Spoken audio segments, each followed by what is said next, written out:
Anak komedian Mastur ini sempat viral lantaran parasnya yang tampan. Banyak netizen yang tak mengira jika dia adalah anak Mastur. Kini setelah beberapa waktu, Ahmad Syaiful kini kembali membuat netizen kaget karena kabar terbarunya.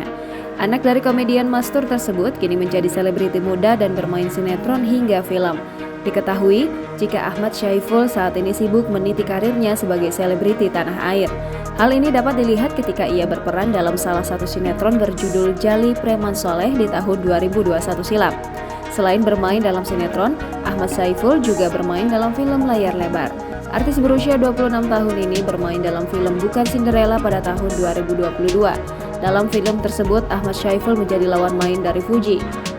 Sebagai artis muda yang cukup populer dan menarik perhatian publik, membuatnya diundang di beberapa acara televisi. Hal ini tentu semakin membuat nama Ahmad Syaiful semakin dikenal oleh publik. Dalam unggahan terbaru di Instagram, dirinya terlihat begitu harmonis bersama keluarga. Dalam momen Lebaran, Ahmad Syaiful tampil kompak mengenakan pakaian serba putih bareng keluarga besarnya. Tak sedikit netizen ikut memberikan komentar di unggahan itu.